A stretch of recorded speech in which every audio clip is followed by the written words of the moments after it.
और एक बात कही जाती है कि जो समाजवादी होता है वो जातिवादी हो नहीं सकता है, और जो जातिवादी होता है वो समाजवादी हो नहीं सकता। आधी आबादी को क्या नकार के हम चलेंगे? क्या आधी आबादी पिछड़ा में नहीं है, दलित में नहीं है, वंचित में नहीं है, सवर्ण में नहीं है, अकलियत में नहीं है? 24 के चुनाव में सभी वर्गों को साध करके चलेंगे। देखिए, ओम प्रकाश राजभर जो हैं कि डाल से चुके हुए पोचकटवा बंदर हैं, हाथ पैर मार रहे हैं और उनका मानसिक संतुलन जो है कि बिल्कुल बिगड़ गया है। पल्लवी पटेल ने विधानसभा चुनाव में पटकनी दे दिया, धूल चटा दिया, नाक जमीन पर रगड़वा दिया, तब से इनका जो है ना ये मानसिक दिवालियापन के शिकार है। तो ये जो केशव प्रसाद मौर्य जी, इनकी औकात है कुछ भारतीय जनता पार्टी में? मौर्य की हत्या पीट पीट करके भाजपा के गुंडों ने रसड़ा बलिया में कर दिया, तो इनकी जुबान पर ताला लग गया। हम क्या समाजवादी पार्टी के, तो हम नहीं चाहेंगे कि हमारे मुखिया देश के प्रधानमंत्री बने। अगर अपनों ने नेताजी का टांग नहीं खींचा होता तो नेताजी 1996 में देश के रक्षा मंत्री की जगह देश के प्रधानमंत्री बने होते कि 2024 में 15 अगस्त को लाल किला की प्राचीर से अखिलेश यादव जी तिरंगा झंडा को फहराएंगे। भारतीय जनता पार्टी आरएसएस के लोग जो है दुष्प्रचार कर रहे हैं कि यह गठबंधन में दरार आ गई। 2024 लोकसभा चुनाव करीब है। सभी पार्टियों के कार्यकर्ता अपने अपने नेता को प्रधानमंत्री पद के लिए भावी बता रहे हैं, लेकिन इसी वक्त राजनीतिक गलियारों में एक शब्द है जो बेहद ही सियासत का मामला बना हुआ है, वो है पीडीए, और गठबंधन भी है। इस वक्त मैं मौजूद हूँ राजधानी लखनऊ में। मेरे साथ मौजूद है राम निषाद लोटन जी। आज हम उनसे बातचीत करेंगे और जानेंगे उनका इस पर क्या कहना है। सर, समाजवादी पार्टी अभी तक पीडीए का नारा लगा रही थी, लेकिन अब एक अर्थ वो अगड़ा और आधी आबादी बता रही है, इस पर आप क्या कहेंगे? देखिए, समाजवादी पार्टी एक ऐसी पार्टी है जो सबको साथ लेकर चलने का काम करती रही है, और उसकी बुनियाद जो रही है किसान, मजदूर, पिछड़ा, दलित, वंचित, अकलियत समाज को रही है। लेकिन हम लोगों ने कभी सवर्ण समाज को भी दरकिनार करने का काम नहीं किया है। और एक बात कही जाती है कि जो समाजवादी होता है वो जातिवादी हो नहीं सकता है, और जो जातिवादी होता है वो समाजवादी हो नहीं सकता। समाजवाद एक विचारधारा है जो समता, समानता और सबके समृद्धि के लिए, सबके कल्याण, भलाई और मान सम्मान के लिए काम करने वाली विचारधारा है। उसी विचारधारा को समाजवादी विचारधारा किया जाता है। लेकिन कुछ लोग गोदी मीडिया वाले हैं, वह तिल का तार बनाने का, मीन मेख निकालने का प्रयास कर रहे हैं। देखिए, राष्ट्रीय अध्यक्ष जी का कहने का मतलब यह था उस दिन कि पीडीए का मतलब जो है कि पिछड़ा, दलित और अल्पसंख्यक तो है ही, यह उसका मूल आधार है। कह लीजिए कि बेसिक वोट बैंक है। लेकिन सवर्ण समाज के लोग जिनकी समाजवाद में विचारधारा है, सामाजिक न्याय और लोकतंत्र के प्रति जो है कि भावना है, वह भी हमारे साथ शुरू से जुड़ कर रहे हैं। चाहे जनेश्वर मिश्रा जी रहे हों, चाहे ब्रजभूषण तिवारी जी रहे हों, चाहे रेवती रमन सिंह भूमिहार बिरादरी के हों, चाहे मोहन सिंह कपिलदेव सिंह राजपूत बिरादरी के रहे हों, तो हम तो सबको साथ लेकर के चलने का काम करते हैं। लेकिन उस दिन क्या हुआ, राष्ट्रीय अध्यक्ष जी के कहने का आशय था कि जो लोग हम लोगों को पिछड़ा समझते हैं, और पिछड़ा का मतलब जो है कि बेकाम का समझते हैं, लेकिन हम पिछड़ा होकर के भी जो काम किए हैं, चाहे वो इकाना स्टेडियम को बनाने का काम हो, चाहे अमूल डेयरी और पराग डेयरी का काम हो, चाहे जयप्रकाश JP-NIC बिल्डिंग का काम हो, चाहे मेट्रो स्थापना का काम हो, और एशिया का सबसे बड़ा बताइए जनेश्वर मिश्रा पार्क जो बनाया गया है। आप बगल में पलासियो मॉल देख लीजिए, चाहे मेदांता हॉस्पिटल देख लीजिए। इस तरह से तमाम बड़े बड़े काम जो है समाजवादी पार्टी की सरकार में अखिलेश यादव जी के द्वारा किया गया। तो आधी आबादी को क्या नकार के हम चलेंगे? क्या आधी आबादी पिछड़ा में नहीं है, दलित में नहीं है, वंचित में नहीं है, सवर्ण में नहीं है, अकलियत में नहीं है? तो कहाँ क्या हम लोग क्या उनको छोड़ के चलते थे क्या? लेकिन वह कुछ लोग जो है मुद्दे से भटकाने के लिए जो है तरह तरह की उटपटांग बातें करते हैं।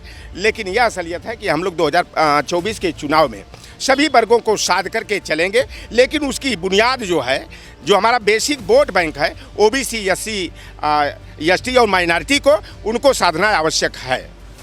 सर, केशव प्रसाद मौर्य जी ने टिप्पणी की थी कि पार्टी कार्यकर्ताओं के बारे में उन्होंने कहीं ना कहीं ये बात बोल रखी है, केशव प्रसाद मौर्य जी ने, और राजभर ने भी बोला था कि एक मतलब अगड़ा उन्होंने बताया है, अखिलेश यादव जी ने बताया, ये उनकी स्थिरता को, विचारधारा को बताता है। इस पर आप क्या कहेंगे? देखिए, ओम प्रकाश राजभर जो हैं कि डाल से चुके हुए पोचकटवा बंदर हैं। वो बेचारे गए थे मंत्री बनने का सपना लेकर के कि दूसरे दिन हम मंत्री पद की शपथ ले लेंगे। फिर बाद में देरी हुई। इसके बाद हुआ कि घोसी के बाई इलेक्शन के परिणाम के बाद जो है कि उनको मंत्री पद की शपथ दिलाई जाएगी। वह दिन भी गुजर गया। फिर हुआ कि जो है कि होली के बाद जो है कि एक कौन सा त्यौहार था ये, विजयदशमी। विजयदशमी के बाद जो है कि मंत्री पद की शपथ दिलाई जाएगी। अभी फिर उनका कल से बयान आया है कि जल्द ही यानी दिवाली से पहले जो है मंत्री पद की शपथ। तो बेचारे जो है केवल मंत्री बनने के लिए जो है ना हाथ पैर मार रहे हैं और उनका मानसिक संतुलन जो है कि बिल्कुल बिगड़ गया है। और जो डाल से बंदर गिर जाता है ना तो उनको बिरादरी से बहिष्कृत कर दिया जाता है, आउट ऑफ सोसाइटी या आउट ऑफ कास्ट कर लीजिए। तो जो बड़बड़ परिवार के हित में ओम प्रकाश राजभर जी बोलते हैं, उनकी बिरादरी के लोग इनके असली चेहरे के और मकसद को समझ गए। अब ये बिरादरी से बिल्कुल बहिष्कृत है। और केशव प्रसाद मौर्य को जब से हमारी भतीजी पल्लवी पटेल ने विधानसभा चुनाव में पटकनी दे दिया, धूल चटा दिया, नाक जमीन पर रगड़वा दिया, तब से इनका जो है ना ये मानसिक दिवालियापन के शिकार है। और अभी हम मिल करके उनको सलाह देने वाले हैं कि आप जो है नूर मंजिल करीब में है, लाल बाग में, कैसर बाग के बीच में, वहाँ अपना जो है कि मानसिक जो है इलाज करा लीजिए। अगर वहाँ नहीं अगर स्वास्थ्य लाभ होता है तो हम रांची के लिए और बरेली और आगरा के लिए व्यवस्था हम समाजवादी पार्टी की तरफ से करा देंगे। सर, अगर उनकी टिप्पणी की बात करें तो उन्होंने कहा था कि बीजेपी 80 की 80 सीटें जीत लेगी और पीडीए ध्वस्त हो जाएगा। इस पर आप क्या कहेंगे? ये नौआ कितना बार तो अगवा आई देख लेना। तो ये जो केशव प्रसाद मौर्य जी, इनकी औकात है कुछ है भारतीय जनता पार्टी में? एक पुलिस के कांस्टेबल की अगर का स्थानांतरण हो जाए, नौकरी बेटा तो दूर की बात है, प्राइमरी के मास्टर का ट्रांसफर हो जाए, ये रुकवा नहीं सकते। ये इनकी हैसियत है।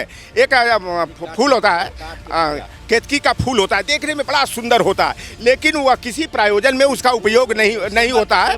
और वो भी केतकी के फूल का नहीं होता है, वो कुजात होता है फूल में, और किसी भी देवी देवता को चढ़ाया नहीं जाता है। उसी तरह से केशव प्रसाद मौर्य हों, चाहे स्वतंत्र देव सिंह हो, चाहे ये हमारे चौधरी लक्ष्मी नारायण सिंह हो, चाहे चौधरी भूपेंद्र सिंह जाट हो, चाहे धर्मपाल सिंह सैनी हो, चाहे धर्मपाल लोधी हो, चाहे स्वतंत्र देव सिंह हो, राकेश सचान हो, चाहे नरेश कश्यप, अनिल राजभर आदि हो, इनकी औकात केवल जो है ना वही देखने में सुंदर गुलदस्ते की फूल की तरह है, लेकिन गंधहीन है। कोई इनका अधिकार नहीं है। ये केवल जो है ना ये भारतीय जनता पार्टी ने इनको भाट बना करके रखा है कि ओबीसी के नेताओं पर अगर टिप्पणी करना हो, अखिलेश यादव जी पर टिप्पणी करना, तो इनकी जुबान खुल जाती है। लेकिन जब शीला मौर्य की हत्या पीट करके भाजपा के ब्राह्मण समाज के लोगों ने रौना पार आजमगढ़ में कर दिया, अभिमन्यु मौर्य को अधमरा कर दिया, तब इनकी बोलती बंद हो गई। शकुंतला मौर्य और उनके पति की हत्या जो है भाजपा के ठाकुर बिरादरी के सामंतों, गुंडों, अपराधियों ने अब दीदारगंज आजमगढ़ में कर दिया। सुरेश मौर्य की हत्या पीट करके भाजपा के गुंडों ने जब रसड़ा बलिया में कर दिया, तो इनकी जुबान पर ताला लग गया। ये तो इनकी बिरादरी का बात है। वो रामवीर उपाध्याय और रामवीर विश्वकर्मा का मामला हो, चाहे सत्यनारायण विश्वकर्मा का मामला हो, चाहे सिद्धार्थनगर में जो हरिलाल निषाद की भाजपा के सबर नेताओं द्वारा मारने का मामला हो, चाहे हेमंत यादव हो, बादल पटेल हो, जयप्रकाश पाल हो, सोनू प्रजापति हो, चाहे बिट्टू बाल्मीकि, इन पर ओबीसी 80 के जो भाजपा के नेता है इनकी बोलती बंद हो जाती है। और 2024 में ना जो इनको हार दिखाई दे रही है, पीडीए फार्मूला जो अखिलेश यादव जी ने ईजाद कर दिया, तो इनकी जो है रातों की नींद हराम हो गई है, पेट में दर्द हो गया है। और यही पीडीए फार्मूला के तहत 2024 के चुनाव में जो है साइकिल बड़ी रफ्तार के साथ दौड़ेगी और इंडिया गठबंधन की सरकार जो है समाजवादी पार्टी के सहयोग और समर्थन से भी बनेगी। और आपने पहले बात कहा था कि प्रधानमंत्री का वाला वो पोस्टर वार भी चल रहा है, तो है। हम क्या समाजवादी पार्टी के हैं तो हम नहीं चाहेंगे कि हमारे मुखिया देश के प्रधानमंत्री बने? कौन कार्यकर्ता नहीं सोचता है कि हमारी सरकार बने, हमारे मुख्यमंत्री और प्रधानमंत्री बने? तो हम लोग भी चाहते हैं कि माननीय अखिलेश यादव जी 2024 में देश के प्रधानमंत्री बने। और यह भारतीय लोकतंत्र में असंभव कार्य नहीं है। जब मधु कोड़ा इकलौते निर्दल विधायक होकर के झारखंड के मुख्यमंत्री हो सकते हैं, 6 सांसदों की बदौलत चंद्रशेखर जी देश के प्रधानमंत्री हो सकते हैं, 46 सांसदों की बदौलत जनता दल की सरकार इंद्र कुमार गुजराल और हरदनहल्ली डोड्डा गौड़ा देवगौड़ा के नेतृत्व में बन सकती है। और 1996 में माननीय नेताजी भी, धरतीपुत्र मुलायम सिंह यादव जी और उत्तर प्रदेश में सामाजिक परिवर्तन लाने वाले नेताजी भी प्रधानमंत्री बन गए होते। लेकिन दुर्भाग्य रहा कि घर फूटे गंवार लूटे। जब घर में फूट पड़ती है ना तो दूसरे लोग मजा लेने का काम करते हैं। अगर अपनों ने नेताजी का टांग नहीं खींचा होता तो नेताजी 1996 में देश के रक्षा मंत्री की जगह देश के प्रधानमंत्री बने होते। लेकिन नेताजी का जो सपना था, हम लोगों को पूरा आसार दिखाई दे रहा है कि इंडिया गठबंधन में सबसे चमकता हुआ चेहरा कोई है जो विकासवादी सोच रखता है, टेक्निकल माइंड के हैं, देश को और प्रदेश को विकास के पथ पर आगे बढ़ा सकते हैं, वह चेहरा है माननीय अखिलेश यादव जी का। और जिस तरह से जब सत्ता का हस्तांतरण 15 अगस्त 1947 में लॉर्ड माउंटेन ने किया, उस समय लॉर्ड माउंटबेटन के ओएसडी बागपत निवासी हुकुम सिंह यादव ने लाल किला के प्राचीर से तिरंगा झंडा को फहराया था। और हम लोगों को विश्वास है कि 2024 में 15 अगस्त को लाल किला की प्राचीर से अखिलेश यादव जी तिरंगा झंडा को फहराएंगे। सर, आपने अभी गठबंधन की बात कही है और गठबंधन में सपा शामिल भी है, लेकिन मध्य प्रदेश में सपा आमने सामने क्यों खड़ी हो गई है? देखिए, वो लोकसभा चुनाव के लिए वो गठबंधन हुआ है, विधानसभा के लिए नहीं हुआ। लेकिन कुछ लोग जो है ना, भारतीय जनता पार्टी आरएसएस के लोग जो है दुष्प्रचार कर रहे हैं कि यह गठबंधन में दरार आ गई, गठबंधन के नेताओं में तल्खी बढ़ गई। तो ऐसा नहीं, वो चुनाव तो हम 2024 के लिए इंडिया गठबंधन बना है, इसमें तो हम फ्रेंडली फाइट कर रहे हैं। और समाजवादी पार्टी कभी राष्ट्रीय पार्टी थी नेताजी की अगुवाई में। मध्य प्रदेश से 7 हम विधायक जिताए थे, महाराष्ट्र से 5 विधायक जिताए थे हम लोगों ने, कर्नाटक से जो है कि हम यस बंगरप्पा सांसद बने थे, बिहार में भी हमारे 4 विधायक 5 विधायक कई बार होते रहे, हरियाणा में रहे, राजस्थान में रहे। तो हम अपने पार्टी के राष्ट्रीय स्तर पर विस्तार के लिए, यानी राष्ट्रीय स्तर का दर्जा दिलाने के लिए हम लोग मध्य प्रदेश में और छत्तीसगढ़ में और राजस्थान में समाजवादी पार्टी के उम्मीदवार लड़े हैं और उनको हम लोग मजबूती के साथ लड़ा रहे हैं ताकि हम भी राष्ट्रीय स्तर का दर्जा अपनी पार्टी को दिलाते हैं। सर, कहीं ना कहीं ये खबर चल रही है कि 50% से ज़्यादा आरक्षण हो ही नहीं सकता, इस पर आप क्या कहेंगे? देखिए, 50% आरक्षण की बात है ना, तो 10% EWS का आरक्षण कहाँ से आ गया? पहले सुप्रीम कोर्ट का 1984 में एक निर्णय आया था कि आरक्षण की सीमा जो है वह 50% से ऊपर नहीं जा सकती। फिर उसी के कारण जो है, जब मंडल कमीशन के अध्यक्ष BP मंडल जी ने जब रिकमेंडेशन किया उस सुप्रीम कोर्ट के निर्णय का सम्मान करते हुए, क्योंकि पहले से जो है 7.5 केंद्रीय सेवाओं में 7.5% ST को, 15% SC को आरक्षण था, तो बचा कितना? 27.5%। तो उन्होंने 27.5% आरक्षण का रिकमेंडेशन किया था। लेकिन अभी आपने देखा कि 123वां संविधान संशोधन करके सवर्ण जातियों को, जिनकी वार्षिक आय सीमा 8 लाख है, उनको जो है कि EWS के नाम पर जो है कि वीकर सेक्शन के नाम पर जो है उनको 10% आरक्षण कोटा दे दिया गया। तो ऑटोमेटिक अब तो 60% आरक्षण हो गया है। तो अब वह जो सीमा है 50 का, जो अफवाह फैलाई जा रही है, वह बेबुनियाद है। और हम लोग जैसा बाबा साहेब भीमराव अम्बेडकर के संविधान के अनुच्छेद संख्या 15(4), 16(4), 16(4) में जो व्यवस्था है कि जिसकी जितनी संख्या भारी उसकी उतनी हिस्सेदारी, अगर इंडिया गठबंधन की सरकार समाजवादी पार्टी के समर्थन से बनेगी, और राहुल गांधी जी भी कह रहे हैं कि 50% का जो सीमा है उस सीमा को तोड़ करके इसको विस्तारित किया जाएगा, और OBC SC ST को भी जनसंख्या के अनुपात में कार्यपालिका में प्रयास हम लोग करेंगे कि विधायिका, न्यायपालिका और निजी क्षेत्रों में डाइवर्सिटीज रिजर्वेशन पॉलिसी और अफर्मेटिव एक्शन के तहत जिसकी जितनी संख्या है उस अनुपात में हम लोग आरक्षण दिलाएंगे। और बता दें कि SC और ST को कार्यपालिका और विधायिका में उनकी जनसंख्या के अनुपात में आरक्षण है। लेकिन हम OBC की आबादी, अभी आपने बिहार में देखा 63.13% आबादी है, मध्य प्रदेश में 50.09% है, छत्तीसगढ़ में जो है 48% है, और उत्तर प्रदेश में 2001 में सामाजिक न्याय समिति राजनाथ सिंह ने बनाया था 54.05% OBC की आबादी थी। आज वह बढ़ करके जो है नियर अबाउट 60% हुई है। तो हमारी जितनी जनसंख्या है 60 हो, 50 हो, 55 हो, उस जनसंख्या के अनुपात में हर स्तर पर हम लोग आरक्षण और प्रतिनिधित्व दिलाने के लिए आंदोलन करेंगे, संघर्ष करेंगे। सर, कहीं ना कहीं कहा जाता है कि बीजेपी और कांग्रेस एक ही सिक्के के 2 पहलू हैं और पिछड़े विरोधी भी हैं, लेकिन राहुल जी आजकल क्या कहते हैं, पिछड़ों को बहुत जोर शोर से कर रहे हैं, तो उस पर आप क्या कहेंगे? देखिए, देर आए दुरुस्त आए। निश्चित रूप से कांग्रेस की बुनियाद जो है पिछड़ा विरोधी रही है, उसको नकारा नहीं जा सकता। लेकिन राहुल गांधी जी एकदम बिल्कुल संत के स्वभाव के होकर निर्मल मन से वह OBC SC ST के सामाजिक न्याय की, अम्बेडकर बात की, मंडल बात की वो बात कर रहे हैं। तो उनके जो बयान आ रहे हैं उनका हम लोग तहे दिल से स्वागत करते हैं। लेकिन मैं आपको बताता चलूं कि काका कालेलकर आयोग का गठन 1953 में पंडित जवाहरलाल नेहरू जी जब प्रधानमंत्री थे, और गोविंद बल्लभ पंत के पिताजी वो GB गृह मंत्री थे। तो उस समय जो है कि काका कलेलकर आयोग बना था, यानी कह लीजिए कि प्रथम पिछड़ा वर्ग आयोग बना था। और उसने जो है 31 मार्च 1955 को अपनी रिपोर्ट दिया था कि ओबीसी को कितना % आरक्षण किस किस क्लास 1 में, क्लास 2 में, क्लास 3 में, क्लास 4 में कितना देना है। लेकिन कांग्रेस पार्टी की नीयत सही नहीं रही और वह मंडल कमीशन की रिपोर्ट को रद्दी की टोकरी में डाल दिया गया। 1978 में जब जनता पार्टी की सरकार थी और वो जनता पार्टी की सरकार में बीपी मंडल जी की अध्यक्षता में जो है कि बीपी मंडल आयोग, यानी कह लीजिए दूसरा पिछड़ा वर्ग आयोग बना था, जिसने अपनी रिपोर्ट 31 दिसंबर 1980 को तत्कालीन गृह मंत्री यानी जैल सिंह को सौंप दिया था। मोरारजी देसाई जी की सरकार जो प्रधानमंत्री थे उस समय जो है कि जनता पार्टी में विघटन हुआ था, गिर गई थी। उस समय इंदिरा गांधी जी देश की प्रधानमंत्री थी।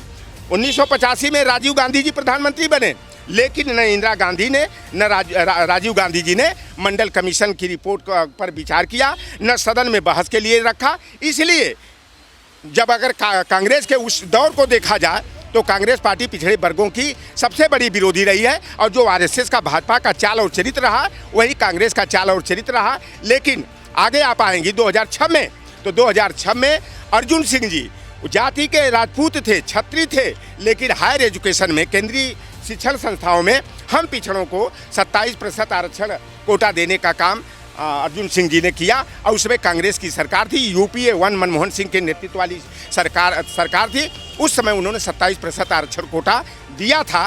तो धीरे धीरे कांग्रेस में हृदय परिवर्तन होता गया, सामाजिक न्याय का भाव बलवती होता गया और वर्तमान परिवेश में राहुल गांधी जी तो सामाजिक न्याय के जो है एक मजबूत नेता के रूप में ओबीसी SC ST के हितों की बात कर रहे हैं, आरक्षण मुद्दे की बात कर रहे हैं, कोटा विस्तार की बात कर रहे हैं, न्यायपालिका में प्रतिनिधित्व की बात कर रहे हैं और हमारी PDA का जो मुद्दा था अखिलेश यादव जी का, उसी को आगे लेकर बढ़ने का काम कांग्रेस पार्टी कर रही है। तो मेरा यही कहना है कि देर आए दुरुस्त आए, यही नीयत बनी रहे। सरकार बनने पर पहला काम होना चाहिए इंडिया गठबंधन की सरकार का कि जो ओबीसी SC ST को विश्वास दिलाया गया है उस विश्वास पर खरा उतरे।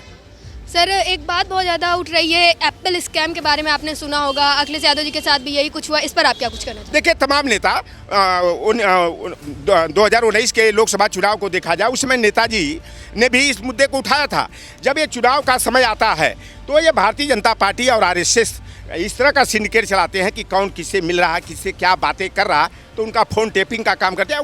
कई बार ऐसी घटनाएं हुई है और विशेष करके जो है कि भारतीय जनता पार्टी की सरकार यह करती रही है। जो अखिलेश यादव जी ने फ़ोन टेपिंग का मुद्दा उठाया है और फ़ोन हैकिंग का मुद्दा उठाया, वह बिल्कुल सत्य है, क्योंकि हम लोग भी उसके शिकार हो गए। कई बार हमारा मोबाइल फ़ोन खुदे बंद कर दिया गया, हमारा जो है कि फेसबुक, इंस्टाग्राम है, ट्विटर है, उसको बंद कर दिया गया। यानी भारतीय जनता पार्टी के खिलाफ अगर कोई मुखरता से आवाज़ उठाता है तो उनके फेसबुक को, इंस्टाग्राम को, ट्विटर को बंद करने का काम किया जाता है। और इस समय भारतीय जनता पार्टी बिल्कुल छटपटाई हुई है और बड़े बड़े नेताओं जो हैं, जो इंडिया गठबंधन के साझीदार हैं, इनकी किससे बात हो रही है, या भारतीय जनता पार्टी का एक बहुत बड़ा धड़ा टूट करके समाजवादी पार्टी में शामिल होने का मन बनाया हुआ है और कांग्रेस पार्टी में जाने का मन बनाया हुआ है। इसलिए भारतीय जनता पार्टी हर नेताओं की खबर रखने के लिए वह फ़ोन टेपिंग का काम करा रहे हैं। सर, बात करें अगर PDA यात्रा की, तो हाल ही में PDA यात्रा हुई थी और लखनऊ में अखिलेश यादव जी के ऊपर पुष्प वर्षा हुई थी, इस पर आप क्या कहें? देखिए, बेशक राहुल गांधी युवा हृदयों की धड़कन है, चाहे हमारे युवा लड़के हों चाहे लड़कियां हों, इतना आह्लादित थे, प्रफुल्लित थे। कुछ लड़कियां तो जनेश्वर मिश्र में देखा कि अखिलेश यादव जी की देख करके पुक्का फोड़ कर रोने लगी। रोने इसलिए लगी कि यह भारतीय जनता पार्टी ने कहा था कि हर साल हम 2 करोड़ युवाओं को नौकरी देंगे, 2 करोड़ लोगों को रोजगार देंगे। लेकिन क्या हुआ है, आज उत्तर प्रदेश में बता दिए कितने लोगों को रोजगार मिला, केंद्रीय सेवा में कितने लोगों को रोजगार मिला। अभी बिहार की सरकार ने जो 1 लाख से अधिक शिक्षकों की भर्ती किया प्राथमिक शिक्षा सेवा में।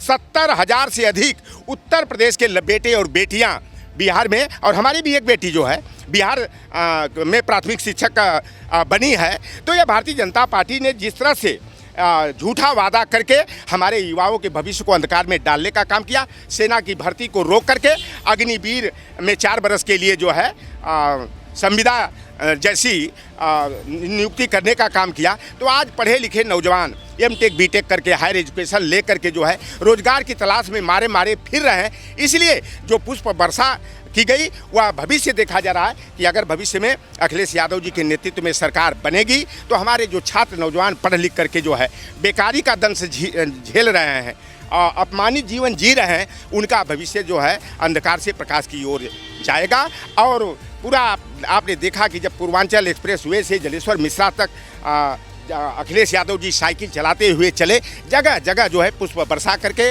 अखिलेश यादव जी के नाम का, समाजवादी पार्टी के नाम का नारा लगाकर लोगों ने उत्साहवर्धन करने का काम किया और यह संकेत दिया कि अगला समय जो है समाजवादी पार्टी का है। जी बहुत बहुत धन्यवाद। तो इस वक्त मैं मौजूद थी सपा कार्यालय में, मेरे साथ लोटनराम निषाद जी थे। उन्होंने पीडीए और इंडिया गठबंधन की बातों को साफ कर दिया है। उन्होंने बता दिया है कि पीडीए जो थी, एक इस पर जो टिप्पणियां की जा रही हैं वो बेवजह हैं। अखिलेश यादव जी का जो आधी आबादी कहने का मतलब था वो जनता के हित में था। कैमरामैन विवेक के साथ मैं मधुलिका, आप देख रहे हैं अटल टीवी।